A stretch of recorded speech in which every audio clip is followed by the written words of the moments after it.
웹소설이 읽기 쉽고 단순해 보여도 이게 이것만의 규칙을 모르면 전혀 이걸로 성공하기가 어려워요.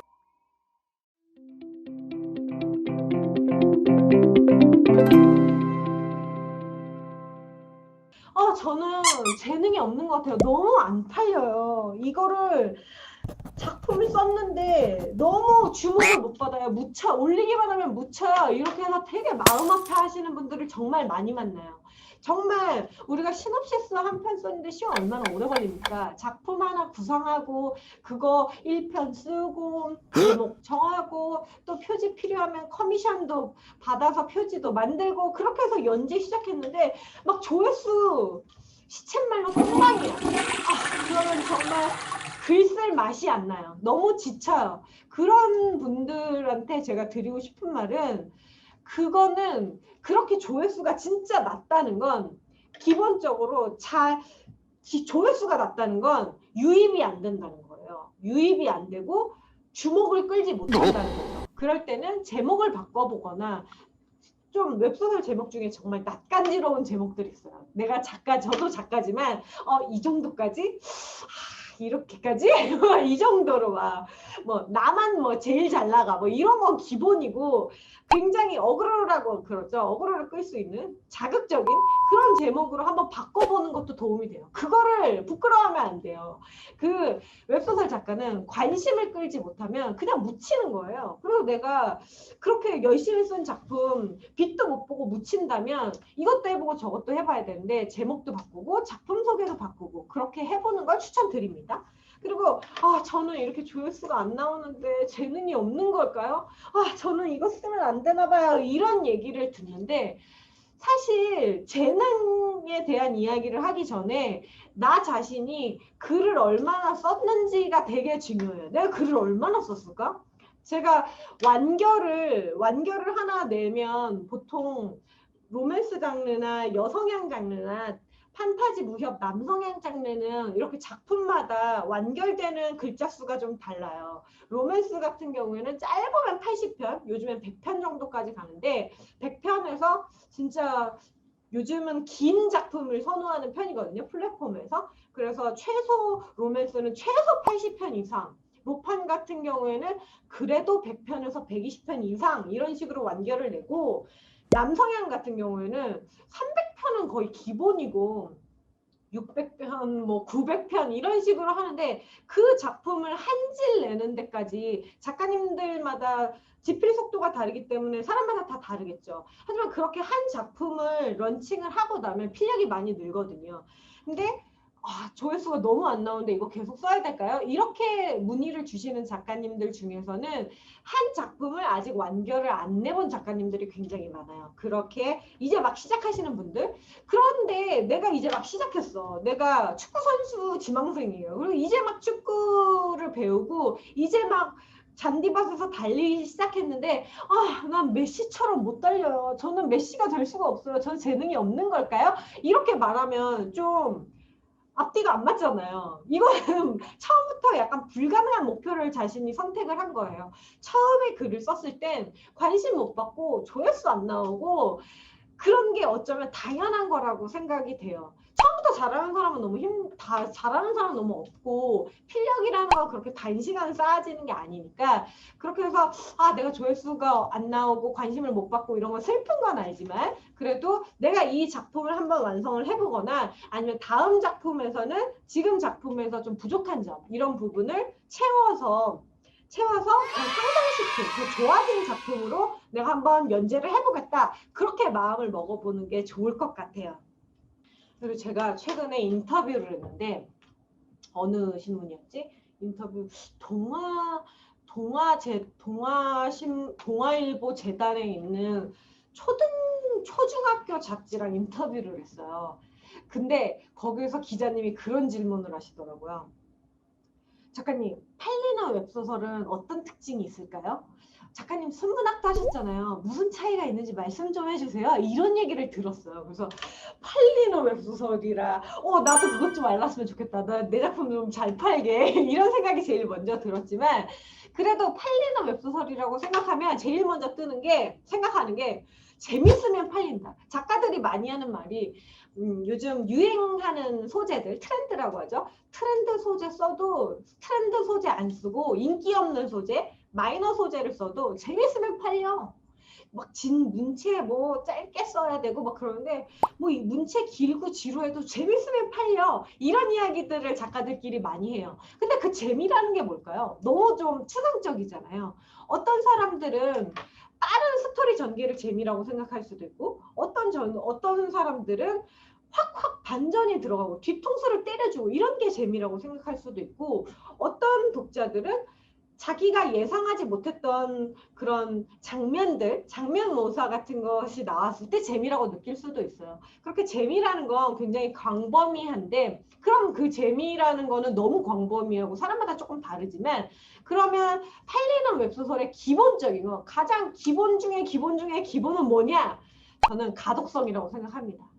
그리고 조회수가 정말 안 나온다. 내가 정말 조회수가 1화 조회수가 200인데 2화 조회수가 50이다. 이렇다면 자신의 가독성을 한번 점검을 해봐야 돼요.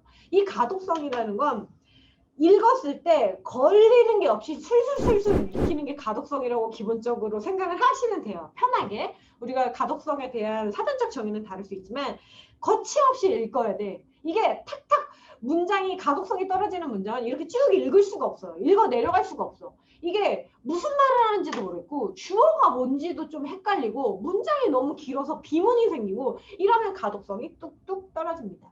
가독성이라는 건 너무 기본 중에 기본이라 우리가 웹소설 중에서 되게 잘 팔리는 작품들 있잖아요. 뭐 로판 중에서 재혼왕후 그다음에 판타지 중에서는 뭐 나 혼자만 레벨업 뭐 전지적 독자 시점 이렇게 되게 유명한 작품들이 있잖아요. 그거 한번 읽어보세요.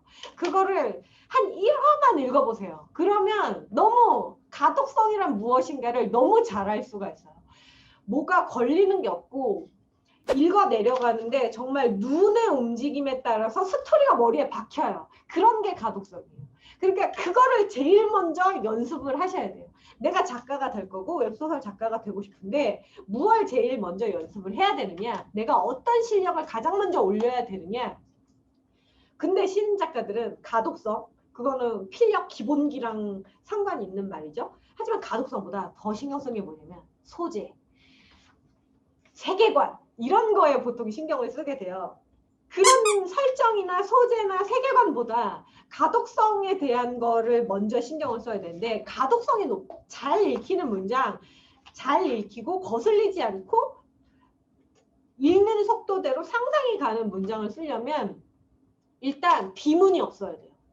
문장이 맞춤법이 틀리거나 주어가 혼동되거나 아니면 사용되지 않아야 되는 표현법이 등 그것도 맞춤법에 관련된 얘기죠. 그런 게 등장해버리면 독자들이 굉장히 똑똑합니다. 저는 항상 독자가 작가보다 똑똑하다고 생각하거든요. 작가는 사실 독자님들이 작가보다 더 많은 작품을 읽어요. 웹소설 작가도 작품 연구를 하기 위해서 웹소설을 많이 읽지만 독자들은 작가들보다 훨씬 더 많은 작품을 접하기 때문에 이 작품이 가독성이 높은지 낮은지 한눈에 보면 알아요. 그리고 우리가 공모전도 내고 투고도 하잖아요.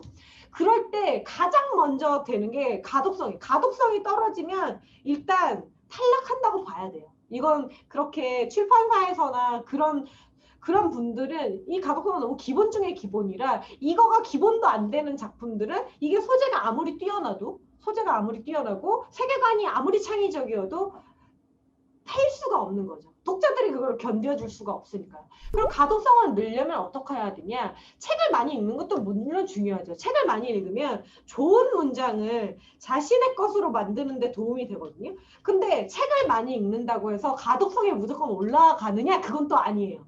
좋은 문장을 많이 접하고 훌륭한 가독성이 뛰어난 문장들을 많이 접하면 내가 어떤 문장이 가독성이 높은지 그런 거에 대한 감은 오게 되지만 실질적으로 내가 쓸 수 있느냐는 그것과는 조금 다른 문제거든요. 그래서 일단 많이 써봐야 돼요. 가독성을 높이려면 작품 습작량을 많이 써야 돼요. 제가 지금은 전업 작가고 등단 작가로 활동을 하지만 저는 입시 미술을 많이 가르쳤어요. 입시 미대를 나왔고 입시 미술을 되게 오래 가르치면서 전업 작가가 되기 전까지 밥벌이를 했어요. 10년 넘게 고3들, 고등학생들 대상으로 그렇게 미술을 가르쳤는데 그림 그리는 것도 마찬가지로 그림을 도화지를 사절지를 요만큼 그린 친구 이렇게 쌓았을 때 요만큼 그린 친구랑 요만큼 그린 친구랑 비교해보면 이만큼 그린 친구가 잘 그려요. 글도 마찬가지예요.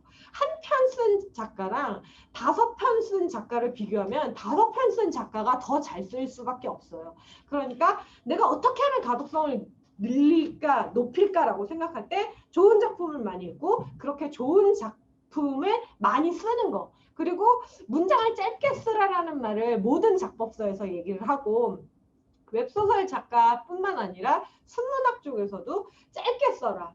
그런 식으로 많이 표현을 하는데 진짜 이렇게 왜 이렇게 강조하는지 아세요? 아니 뭐 이렇게 작가들은 짧게 쓰란 말만 이렇게 많이 해? 뭐 짧게 쓰는 게 그렇게 어렵다고 나는 짧게 쓰는데? 라고 생각하면서 이렇게 보지만 신인 작가님들 글을 보면 짧지 않습니다. 문장이 짧지가 않아. 그렇게 짧지가 않아요. 되게 길어요. 그리고 우리가 웹소설을 볼 때 뭘로 봅니까? 다 휴대폰으로 보죠. 휴대폰으로 보면 한 페이지에서 볼 수 있는 문장 수가 정해져 있어요. 그래서 인터페이스를 집에서 작업을 하실 때도 우리가 한글 처음 딱 열었을 때 보이는 인터페이스는 A4죠. A4 용지로 이렇게 하지만 웹소설 작가 중에 A4로 놓고 그거 쓰시는 분들 진짜 없을 거예요.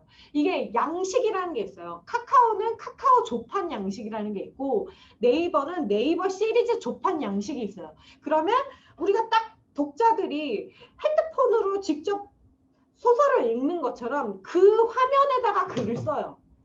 그렇게 해야지 문장을 내 흐름이 아니라 독자들이 읽는 흐름에 맞춰서 쓰는 연습을 하게 되는 거죠. 그래서 글을 쓰실 때는 웹소설을 쓰실 때는 한글 열어서 A4에다 쓰지 마시고 그 내가 런칭하고 싶은 플랫폼의 조판 양식을 다운받아서 그걸 검색하면 나오거든요. 제가 제 브런치에도 그거 올려놓은 파일이 있어요. 그래서 그렇게 검색하면 조판 양식을 받을 수 있으니까 그거에다가 쓰시고 그렇게 해서 독자가 읽는 속도와 독자가 읽는 흐름과 내가 쓰는 흐름을 맞추는 연습을 하다 보면 가독성을 향상하는 데 도움이 됩니다. 웹소설 작가가 되는 방법은 4가지가 있죠. 4가지가 있는데 일단 공모전 제일 빠릅니다. 상금도 아주 두둑하죠. 저도 공모전으로 이렇게 작품 생활을 시작하게 됐는데요. 공모전으로 하는 방법이 있고 그 다음에 투고 내가 작품을 써서 출판사에 넣습니다. 그러면은 출판사에서 형님 이거 작품 팔릴 것 같은데 그러면은 계약을 하자고 이렇게 연락이 와요. 그렇게 해서 투고로 하는 방법이 있고 세 번째는 무료 연재. 그래서 무료 연재할 수 있는 플랫폼이 있어요. 근데 카카오 페이지나 리디북스 같은 경우에는 아마추어 작가가 무료 연재할 수 있는 란이 없습니다. 네이버나 문피아나 조아라 같은 경우에는 작가 스스로 내가 오늘 웹소설 이거 좀 숙작하던 게 있는데 올려볼까? 이렇게 해서 오늘 바로 지금 여러분이 쓰시는 거 오늘 바로 올려서 연재를 할 수 있는 란이 있어요. 무료 연재 창이 있지만 카카오 페이지나 리디북스는 안 된다는 거. 근데 그렇게 무료 연재를 할 수 있는 데서 연재를 하다 보면 메일이 옵니다. 쪽지가 오거나 그래서 작가님 작품을 봤는데 이것도 좋고 이것도 좋고 이것도 좋아서 저희랑 계약하지 않으시렵니까? 이렇게 카톡이 올 때가 있어요.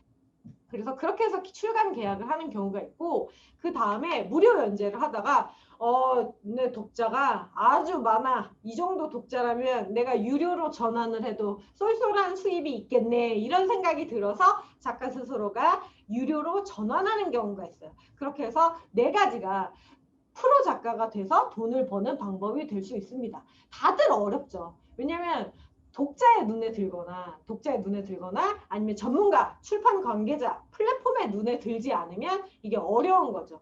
하지만 계약하는 것 자체는 쉬워요. 요즘에 웹소설이 워낙 붐이잖아요. 그래서 웹소설에 대한 관심도 굉장히 늘고 웹소설을 쓰고 싶은 분들도 굉장히 늘었어요. 그렇기 때문에 웹소설 출판사도 당연히 늘었는데요. 그래서 신생 출판사들은 작품을 많이 런칭을 해봐야지 그게 그 출판사 안에서도 경력이 되기 때문에 신인 작가들한테 계약하자는 메일을 굉장히 많이 보내요. 근데 신인 작가 입장에서는 내 거 조회수 막 100도 안 나오고 막 내 거 북마크 해준 독자님들도 몇 명 안 나오는데 어떤 출판사에서 내 작품 너무 좋대. 막 칭찬을 해주면서 계약을 하재. 그러면 덜컥 계약하는 경우가 있는데 이건 굉장히 위험한 거예요. 작품을 한번 그렇게 계약해버리면 그 작품은 그 출판사에 묶일 수밖에 없어요. 이게 계약 기간이 물론 정해져 있죠. 계약 기간이 보통 2년, 2년에서 3년 뭐 그런 식으로 계약의 기간이 정해져 있지만 웹소설은 제일 수익이 많이 나오는 게 첫 번째 계약해서 첫 번째 런칭했을 때 독점으로 하는 경우가 있거든요. 저 같은 경우에 최근작 시한부 황후의 나쁜 짓이랑 뭐 같이 목욕해요 공장님 같은 경우엔 네이버 엠픽이랑 계약을 해서 네이버 시리즈 독점으로 나가는데 독점 기간이 1년이에요. 그 독점 1년 동안 많은 독자들이 읽었기 때문에 2차 런칭을 해서 지금 원스토어로 가서 2차 런칭을 했는데 거기서 프로모션을 받는다고 하더라도 1차 런칭만큼 인세가 들어오지 않을 경우가 굉장히 많아요. 그래서 내가 계약하고 싶은 얼른 프로 작가가 되고 싶은 그런 조바심은 알지만 너무 섣불리 계약하면 나중에 후회하는 일이 생길 수도 있다는 거. 그런 거 기억해 주세요. 저는 단편만 쓰는데 100편 넘는 장편은 너무 못 쓰겠어요. 이렇게 질문을 주셨어요. 장편 너무 쓰고 싶은데 성격이 급해서 그런가 자꾸 빠르게 전개해버려서 장편 구성이 너무 어렵네요. 라고 하셨는데 정말 작가들마다 호흡이 달라요. 순문학 쪽이나 문단문학을 쓰시는 분들도 단편으로는 굉장히 잘 쓰시지만 장편은 유독 어려워하시는 분들이 있어요. 웹소설이라고 왜 없겠어요? 근데 문제는 요즘 플랫폼에서는 장편을 요구하고 장편이 돈 벌 확률이 더 높아요. 왜냐? 내가 글을 아주 잘 썼어. 내가 이 투명컵이라는 작품을 하나 런칭을 했어요. 이 투명컵이라는 작품이 런칭했는데 너무 재밌어. 너무 매력적인 작품이야. 그래서 독자들이 한 10,000명이 이걸 봤다고 쳐요. 근데 내 작품은 단편이라 10편이면 끝나. 그러면 100원짜리 10편이면 1,000원이야. 10,000명이 봤다고 해도 1,000만 원으로 끝나는 거예요. 근데 내가 이 투명컵이라는 작품을 10편으로 원래 끝날 거였는데 100편을 썼어.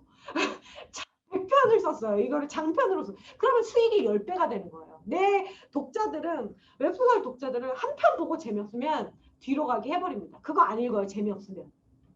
하지만 한 번 읽었는데 너무 재밌으면 돈을 결제를 하면서 완결까지 읽는 분들이 굉장히 많아요. 그런 헤비 독자가 많아서 그래서 플랫폼이 장편을 좋아하는 거고 작가들도 인기 있는 작품들이 이거 왜 이렇게 질질 느려 이거 완결될 때 있는데 뭐 아직도 안 끝났어 이거 끝날 때 됐는데 이런 작품들이 나오는 게 인기 있는 작품은 편수를 늘리면 늘릴수록 수익과 직결되기 때문에 편수가 늘어날 수밖에 없는 겁니다.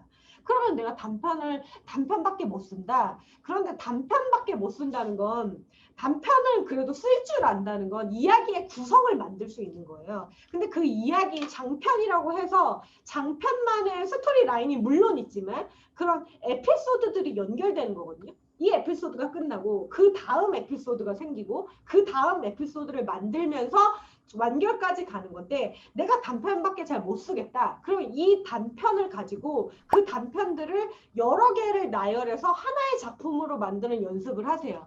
그리고 단편밖에 못 쓴다는 거를 제가 이야기를 들었을 때 저도 단편을 많이 쓰거든요. 그건 물론 문단문학 쪽이지만 문단문학 쪽에서 단편을 쓴다는 건 단편의 이야기 구조는 단순해요. 그래서 내가 주인공을 한번 만들면 이 주인공이 할 수 있는 역할도 정해져 있고 많이 할 수가 없어. 왜냐면 단편이랑 분량 자체가 좁으니까 얘가 막 이 단편에서 뭐 이렇게 미국도 갔다가 일본도 갔다가 중국도 갔다가 이렇게 할 수가 없어요. 그 분량 안에서.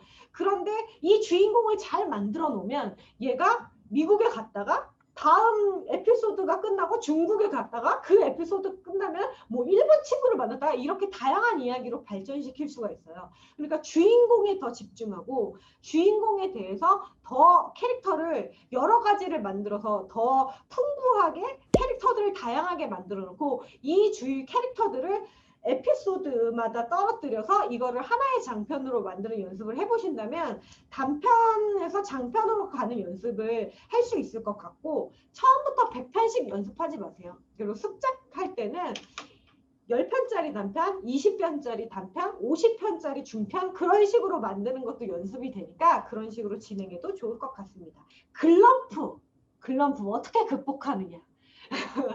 글럼프는 글 쓰는 사람은 누구나 언젠가는 한순간은 올 때가 있는 것 같아요. 저 같은 경우에는 스토리 막히는 건 별로 없는 편이거든요. 오히려 저는 작가 생활을 하면서 스토리가 막혀서 글이 너무 안 써진다 이런 거보다는 몸이 좀 제가 건강해 보이는 외면과 달리 좀 골골대는 타입이라 몸이 안 좋아서 써야 되는데 너무 피곤해서 못 쓰겠어요. 너무 아파서 못 쓰겠어요. 이런 것 때문에 쓸 수 있지만 못 쓸 때가 많아요. 체력적으로 딸려서. 그런데 가끔은 제가 최근에 느낀 거예요. 최근에 제가 시한부강호의 나쁜 짓을 런칭하고 이제 좀 순문학 장편을 쓰려고 단편은 좀 많이 썼는데 순문학 장편을 한 번도 안 써봤거든요. 이제 순문학 장편을 쓰려고 시놉시스 다 썼어요. 그다음 뭐 캐릭터 연구, 캐릭터 시트 이런 거 다 했어. 근데 1편이 너무 안 써지는 거예요. 저 이런 경험을 정말 한 몇 년 만에 해본 것 같아요. 이게 안 써진다? 이게 너무 막막하고 쓰려고 그러면 막 가슴이 두근거리고 안 써지고 이럴 때가 너무 오랜만이라 나한테도 이런 순간이 오는구나. 내가 여태까지 너무 자신만만했구나.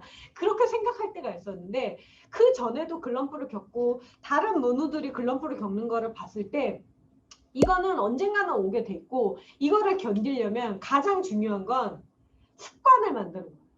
이게 아파도 쓰고 안 써줘도 쓰고 괴로워도 쓰고 그런 루틴을 자신이 만들어 놓으면 그 루틴이 되면 안 떠오르더라도 컴퓨터 앞에 앉아서 몇 자 이상은 써내는 그런 습관이 몸에 일단 익어야 돼요.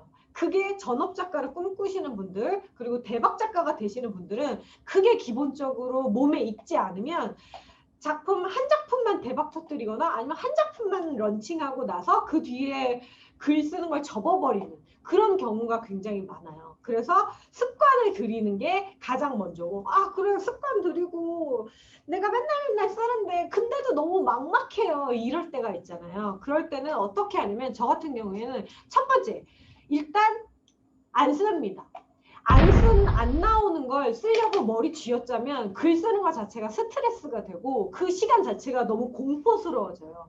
내가 이거를 써야 되는데 오늘도 못 썼네.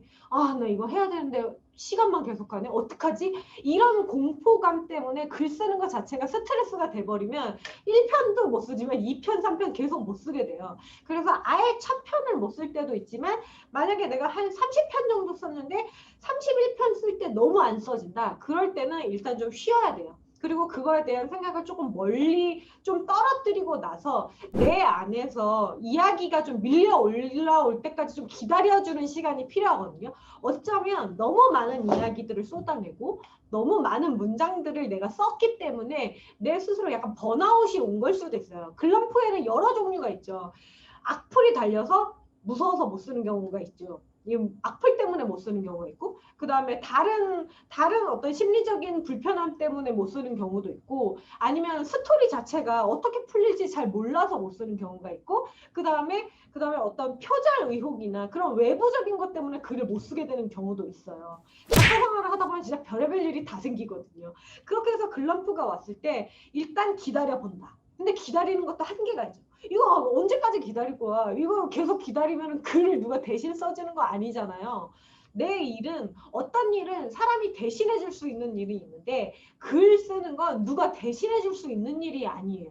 그래서 협업을 해서 같이 공동 작업을 하는 작품도 분명히 있지만 보통 웹소설 쓰시는 분들은 혼자 쓰는 경우가 굉장히 많아요. 전지적 독자 시점에 싱숑 작가님 같은 경우에는 부부 작가님이 같이 한 작품을 쓰시는데 그런 경우는 굉장히 드물거든요. 그 다음에 해야 될 거는 작품 인풋을 많이 넣어줘야 돼요. 근데 그 인풋을 하는 게 무조건 책을 많이 읽어라, 무조건 작품을 많이 접해라 이게 아니라 내가 쓰는 장르. 지금 지금 내가 만약에 스릴러를 쓴다고 쳐요. 그럼 내가 스릴러를 쓰면 그리고 SF 스릴러야. 그럼 SF에 관련된 거장들의 작품들 이미 유명해서 아카데미에서 상을 받거나 그런 식으로 공신력 있는 인정받은 좀 좋은 작품들을 접하고 요즘에 최신에 유행하는 작품들 그런 것도 접하고 스릴러 장르 그러니까 그리고 스릴러 장르 그런 것도 또 작품을 많이 접합니다. 그 다음에 또 내 주인공이 약간 사이코패스야. 그럼 사이코패스를 다룬 작품들을 읽어요. 그러니까 내가 쓰고 있는 현재 쓰고 있는 작품과 연관된 작품들을 다양하게 읽다 보면 아이디어가 떠올라요. 그 아이디어를 잡고 다시 글럼프를 극복하는 과정이 될 수가 있어요. 그리고 세 번째는 제가 최근에 생각해 본 건데 주인공 입장으로 생각해 보는 게 글럼프 극복에 도움이 진짜 많이 되더라고요. 그러니까 내 주인공은 내가 제일 잘 알아야 돼요. 그러니까 내 주인공이 얘가 소설에는 얘가 매운 걸 좋아하는지 단 걸 좋아하는지 짠 걸 좋아하는지 튀긴 걸 좋아하는지 안 나와도 돼. 이거는 그냥 얘의 설정이기 때문에 그런 게 나오지 않아도 되지만 작가 자신은 내 주인공이 뭘 좋아하고 어느 상황에서 어떤 식으로 행동할지 모든 걸 알고 있어야 되거든요.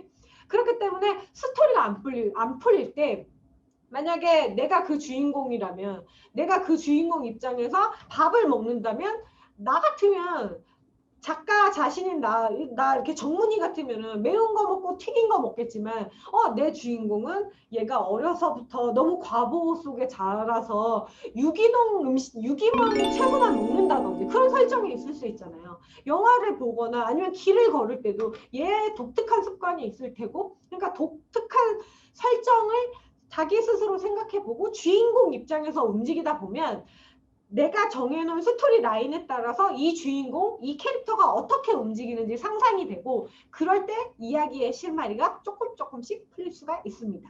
아까 어디서 캐릭터에 대한 영감을 받으시는지 궁금해요. 이런 질문이 있었는데 저 같은 경우에는 진짜 이상한 캐릭터들을 실제에서 만나거나 아니면 책에서 읽거나 그러면 거의 다 적어놔요. 그리고 그냥 메모를 하다 보면 메모를 한다는 건 내가 기억하겠다는 거예요. 이거를 잊지 않기 위해서 메모를 하는데 내가 메모를 했다고 해서 그거를 모든 걸 다 기억할 수 있는 건 아니거든요. 근데 이 메모를 써먹으려면 그거를 메모를 정리하는 것도 습관이 들어야 돼요.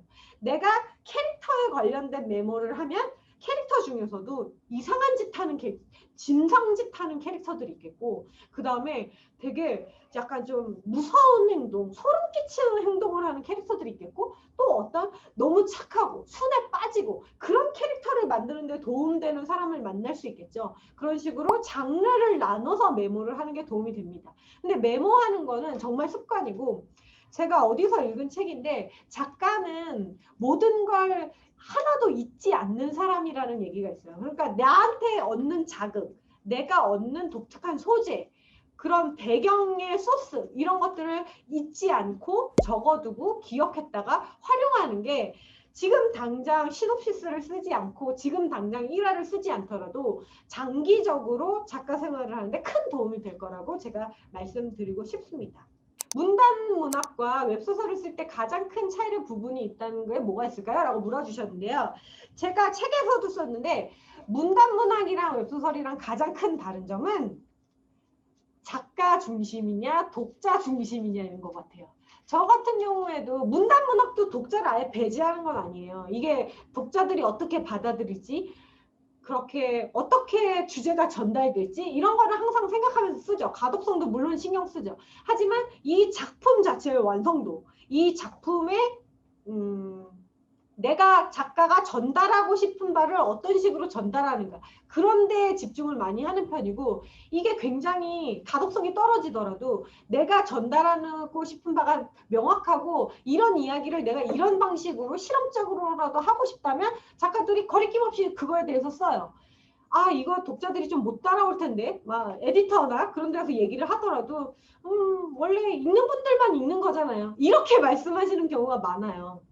그게 작가주의적 관점이라고 볼 수 있죠. 그러니까 하지만 웹소설은 그런 식으로 웹소설은 제가 많이 드는 비유는 이게 음악에도 굉장히 여러 장르가 있잖아요. 케이팝도 있고 국악도 있고 클래식도 있고 그렇지만 웹소설은 저는 K-팝이라고 생각을 하거든요. K-팝은 일단 팔려야 되잖아요. 이게 K-팝도 물론 음악성이 중요시되고 음악성은 배제한다는 건 아니지만 더 많은 청자들을 만나고 관객들을 만나고 그래서 내 음반이 팔리고 그렇게 해서 나의 상품 가치를 올리고 이런 게 굉장히 중요한 장르인데 웹소설도 마찬가지로 내 작품이 많이 팔리고 더 많은 독자를 만나고 그래서 더 많은 수익을 얻고 이런 게 중요시하는 장르예요. 그래서 웹소설 투고를 하거나 공모전을 하실 때 그 모집 요강에서 심사 요건에 어떤 거에 점수가 많이 들어가냐면 빠지지 않는 게 상업성입니다.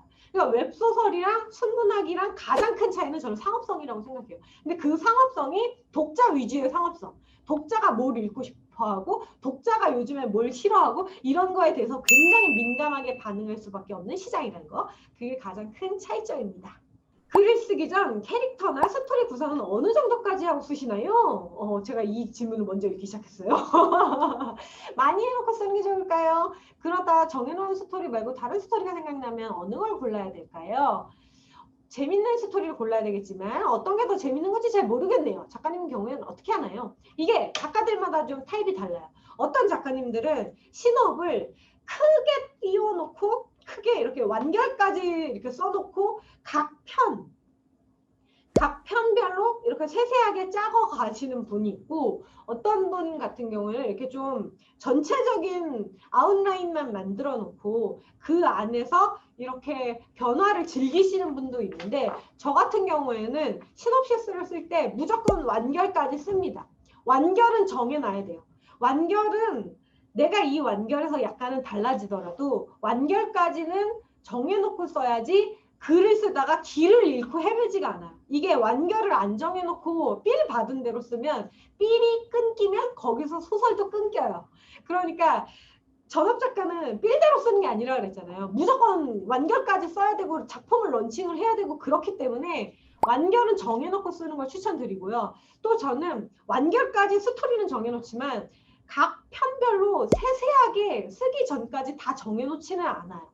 그렇게 할 수도 좀 없어요. 너무 길게 120편이면 또 질문 중에 작가님은 한 편에 하루에 얼마 정도 작품을 쓰시냐고 그런 질문이 있었는데 저 같은 경우에는 한 달에 20만 자 정도 쓰는 걸 목표로 하거든요. 그럼 20만 자에서 한 15만 자에서 20만 자 사이 그러면 최소 30편에서 40편을 써요. 그럼 이게 순문학으로 치면 종이책 한 권 분량이에요. 매달 종이책 한 권 분량을 써서 4달이나 5달을 쓰는데 이 종이책 5권 분량의 스토리를 모두 미리 초반에 다 정해놓고 쓴다는 건 저한테는 좀 불가능한 일이고 그렇게 정해놓고 쓰시는 분들은 좀 적을 것 같아요. 하지만 내가 만약에 오늘 2편을 써요. 오늘 내가 2편을 쓸 건데 그 2편에 한 편의 이야기를 어디서 어디까지 쓸지는 플롯을 세부적으로 정하는 편이에요. 그러니까 다시 정리를 해보자면 글을 쓰기 전에 작품을 쓰기 전에 일단 완결까지 기승전결의 스토리를 만들어 놓고 그 다음에 1편, 2편 들어갈 때마다 오늘 분량의 스토리를 미리 간략한 플롯을 정해놓고 그 다음에 집필을 합니다. 그래야지 속도가 빨리 나거든요. 아까 질문해 주시는 것처럼 쓰다 보면 재밌는 스토리가 떠올라요. 그러면 재밌는 스토리를 쓰는 게 좋아요. 근데 재밌는 게 어떤 건지 잘 모르겠다? 그 재미라는 것 자체가 추상적이기 때문에 나는 재밌는데 독자들은 재미없을 수 있단 말이에요. 그러면 또 문제지만 그래도 주인공이 캐릭터가 무너지지 않는 선에서 얘가 되게 결벽증이에요. 결벽증이고 남을 되게 타인과 접촉하는 걸 매우 싫어하고 교류하는 것도 싫어해. 근데 이런 애가 갑자기 누가 아이가 물에 빠졌다고 막 갑자기 물에 뛰어들어가서 구해. 물론 주인공의 정의로움을 표현하기 위해서 그런 스토리를 쓸 수 있지만 얘가 결벽증이 심하고 타인과의 교류를 끔찍히 여기고 타인의 시선을 괴로워한다면 과연 이 주인공이 아무 거리낌 없이 아이를 구하러 물에 들어갈 수 있을까요? 이거는 약간 캐릭터 붕괴예요. 그렇기 때문에 내가 이 스토리를 쓰고 싶으면 이 스토리가 끌려서 이 스토리가 더 재밌을 것 같아서 주인공을 하여금 아이를 구하러 가게 만들고 싶으면 그런 당위성을 만들어줘야 돼요. 그래서 그러면서 이야기를 만들어 가는 거겠죠. 웹소설 분석은 어떤 식으로 하는 건가요? 웹소설 분석은 이거 진짜 중요한 질문이에요. 중요한 질문 잘 짚어주셨어요. 이게 웹소설 분석을 하고 제가 되게 말씀을 많이 드려요. 스테디셀러 꼭 읽어보세요. 요즘 잘 나가는 작품, 대박작들 꼭 읽어보세요. 최소 20종은 읽어보세요. 이렇게 많이 말씀드리는데 그냥 읽잖아요. 저도 그래요. 그냥 읽다 보면 너무 재밌어. 아니면 너무 재미가 없어. 그래서 몰입해서 계속 쭉쭉쭉쭉 읽게 되거나 아니면 재미가 없어서 대충 넘기게 돼요. 이거는 전혀 분석하기가 아닙니다. 분석하면서 읽는 거는 이 작가가 어떻게 이걸 썼을까 연구를 하는 거예요. 그래서 이거 같은 경우에는 분석 차트를 저는 만들어 놓고 그렇게 하는 법이 있는데 책 광고 같아서 죄송하지만 제 책 웹소설 써서 먹고 삽니다 보면은 웹소설 분석법 자체를 한 차트에 놨고 제 유튜브 가시면 그거 무료로 보실 수 있어요. 그거를 쭉 정리를 해놨는데 간략하게 설명을 하자면 그 작품을 보고 제목에서부터 제목에서 키워드 이 소설의 주요 키워드를 제목으로 어떻게 표현했는가 작품 소개에서 얼마나 독자들한테 매력적으로 어필했는가 그리고 1화에서 주인공의 목표를 어떻게 제시하고 주인공 캐릭터를 어떤 식으로 보여줬는가 그리고 1화나 15화 안에서 왜냐면 5화 안이 엄청 중요하기 때문에 5화 내에서 스토리를 어디까지 전개하고 어떤 반전들이 나타나는가 장면을 몇 장면으로 쪼갰는가 이런 식으로 리포트 쓰듯이 우리가 대학에서 고등학교에서 이 작품 분석 숙제해와라 했을 때 분석하듯이 하는 게 작품 분석하기. 이게 물론 쉽지가 않은데 이거를 처음부터 막 300편 완결인데 이걸 다 해요? 이렇게 300편까지 다 하실 필요는 없고요. 그거 불가능하고 사실 저 같은 경우에는 최소 1화에서 10화 정도는 분석을 하셔라. 그렇게 해서 이 작가만의 독특함, 개성, 그리고 이 작가가 이 작품이 잘 팔린 이유 그리고 나한테는 좀 부족해 보이는 것들 그런 것들을 쭉 정리를 해보면 내가 뭘 좋아하는지 알게 되고요. 내가 어떤 걸 쓰고 싶은지도 알게 됩니다. 그런 식으로 한번 분석을 해보세요. 웹소설 쓰다가 선문학 쓰면 모두 변경하듯 문체가 변경되는지 궁금해요. 어떤 분야 다 어떻게 써 가시나요? 이게 쉽지 않아요. 이게 쉽지 않은데 나는 두 개 다 하는 대단한 작가 이런 말씀을 드리는 건 아니고 저 같은 경우도 이게 웹소설은 호흡이 되게 중요해요. 그래서 왜냐하면 많이 써야 되니까. 이거를 한 달에 15만 자에서 20만 자 쓰려면 진짜 손가락에 쥐가 나듯이 쓰거든요. 하루에 순수 키보드 두드리는 시간만 4시간에서 5시간이 넘어요. 그냥 마우스를 안 움직이고 키보드만 한 5시간, 4시간 두드리면 손도 너무 아프고 그리고 웹소설은 잘 읽히고 스토리를 팍팍팍 진행하는 게 중요하다 보니까 순문학이랑 문체도 다르고 그래서 저는 모두 변경이 잘 안 돼요. 이게 웹소설 웹소설 쓰다가 순문학 쓰는 건 돼요. 왜냐하면 웹소설은 빨리 쓰다가 순문학은 약간 템포가 낮아서 빠르다가 낮은 건 되는데 낮다가 갑자기 빨라지는 건 어렵거든요. 그래서 문단문학을 쓰다가 웹소설을 쓰면 그 적응 기간이 한 2주 정도 필요한 것 같아요. 그래서 제가 문단문학을 많이 못 쓰는 게 왜냐면 먹고 살려면 웹소설을 써야 돼. 저는 웹소설 작가니까 웹소설을 쓰는 겸업이라고 볼 수도 있거든요. 제가 유튜버도 하고 뭐 다른 것도 쓰고 그러지만 주요 수입원은 인세로 들어오는 거라서 웹소설을 안 쓰면 돈이 안 들어오고 그렇다고 해서 순문학을 안 쓸 수도 없어서 보통 저는 웹소설을 한 작품을 완성을 해요. 그러면 그 사이에 신작 들어가기 전에 순문학을 좀 몰아서 쓰고 그리고 순문학 청탁이 좀 여러 개 와서 웹소설 쓰는 와중에 순문학을 써야 된다면 웹소설은 좀 접어두고 마감을 좀 미루고 그 다음에 순문학을 쓴 다음에 다시 웹소설을 써요. 이게 뭐 하루는 이거 썼다가 하루는 이거 쓰는 건 전혀 안 되고 내 구조가 그렇게는 안 되는 것 같아요. 웹소설 작가의 나이 제한이 있을까요? 출판사에서 작가의 나이에 대해 어떻게 생각하는지 궁금합니다. 나이 제한 없습니다. 나이 제한 없고 의외로 웹소설이면 되게 젊은 분들만 쓸 것 같잖아요. 나이 많은 분들 굉장히 많아요. 그리고 특히 우리가 웹소설이라는 말이 나오기 전에, 그런 말이 생기기도 전에 대여점에서 로맨스 소설, 할리퀸, 그때도 판타지 이렇게 종이책 같은 거 되게 대여점에서 많이 빌려서 봤잖아요. 그때 장르 문학 쓰시던 분들 중에 지금 웹소설로 오셔서 승승장구하시는 분들 굉장히 많습니다. 그래서 웹소설 작가 커뮤니티 가서 이야기를 나누다 보면 40대 이상, 50대 이상 작가님들 많아요. 근데 계약을 할 때 미성년자 같은 경우에는 계약서를 작성할 때 그 보호자나 아니면 대리 그런 허락하는 그런 게 그 과정이 한 번 더 필요하다고 생각하는데, 나이가 미성년자인데도 프로 작가 되신 분들도 많고 나이가 많으신데도 현역 작가로 활발히 활동하시는 분들 굉장히 많기 때문에 내가 나이가 많든 적든 걱정하지 않으셔도 됩니다. 작품을 쓰시다가 독자의 댓글로 가장 큰 영향을 받은 적이 있다면 언제일까요? 작품 전개에 영향을 미치게 하는 궁예 댓글, 정말 글쓰기 싫은 일 하는 응원 댓글, 이런 걸 예로 들어주셨는데, 저는 댓글은 무료 연재를 하지 않으니까 실시간 댓글을 못 받는 편이고, 일단 런칭 후에 작품 이렇게 그때 피드백을 독자님들로부터 받아서 독자님들 댓글이 저의 스토리 진행에 영향을 주기는 어려워요. 왜냐면 이미 다 쓴 걸 발표를 해서. 그런데 저한테 가장 큰 영향을 준 댓글이 있었어요. 뭐였냐면 악플. 역시 악플이네요. 진짜 좋은 거 100개 있어도 안 좋은 거 하나 있으면 그렇게 멘탈이 흔들리는 게 사람인 것 같아요. 제가 한번 리디북스에서 단편을 런칭한 적이 있는데, 그건 정문이라는 필명 말고 다른 필명으로 썼어요. 근데 그때 런칭을 했는데 돈 아깝다, 돈 아깝다 이런 건 좀 흔해. 이거는 이제 저한테 영향을 주지 않습니다. 그 정도는 악플로도 안 쳐요. 돈 아까울 수 있죠. 이거는 독자님들의 자기가 표현할 수 있는 뭐 권리라고도 생각해요. 근데 저런 거 있어요.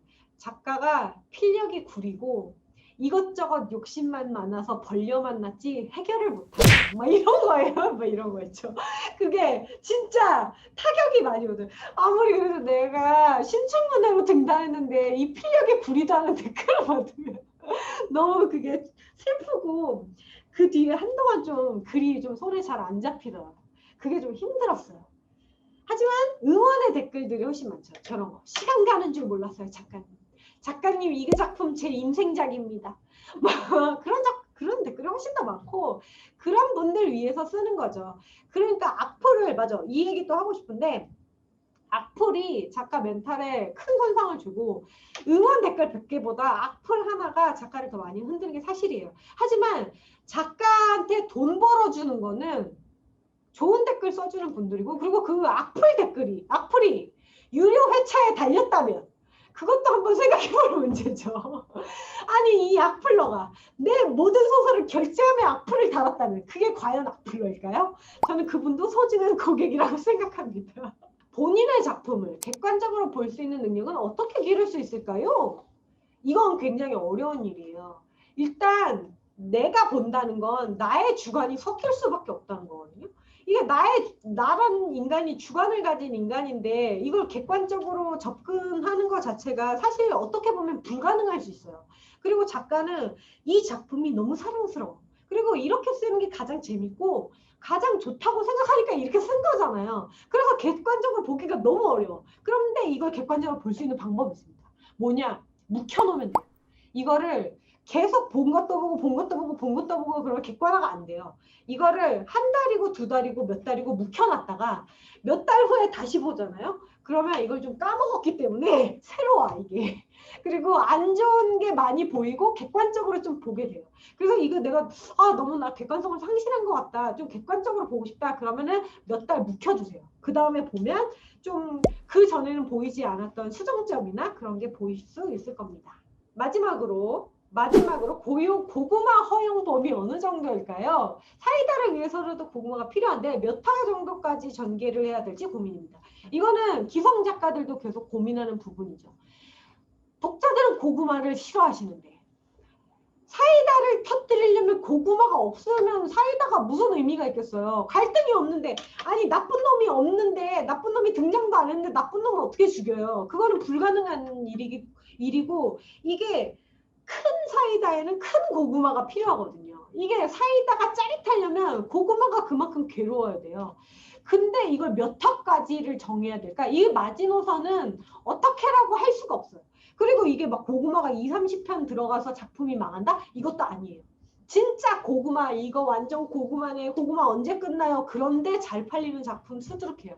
그리고 기성 작가들 입장에서 이거 고구마인데 매출이 더 좋아. 이런 얘기가 나올 때도 있거든요. 그러니까 고구마를 무조건 피할 필요는 없는데 그래도 독자님들이 고구마를 너무 싫어하니까 그 고구마를 중간중간 피할 수 있게끔 소소한 사이다. 완전하게 짜릿하게 터뜨리지 않더라도 그 순간순간 독자님들이 호흡을 좀 이렇게 좀 숨고르기를 할 수 있는 이게 좀 짜릿함을 섞어줘야 돼요. 그러니까 완전히 고구마를 쫙 쌓고 한 번에 터뜨릴 생각을 그것도 중요하지만 그렇게 큰 고구마와 작은 고구마와 작은 사이다를 이렇게 섞어서 진행하는 거를 연습하시길 바랍니다. 제가 오늘 만난 분들 다음에 오프라인에서도 또 만나뵀으면 하는 바람이 있습니다. 이제 언젠간 이 코로나도 종식이 되고 우리가 또 만나서 이야기 나눌 수 있는 날도 오겠죠? 그리고 여러분들 꿈이 모두 이루어지시길 바라고 앞으로 꽃길 걸으시길 바라면서 다음에 만나 뵙길 희망합니다. 다음에 만나요. 오늘 감사합니다. 수고하셨어요. 강의 듣는 것도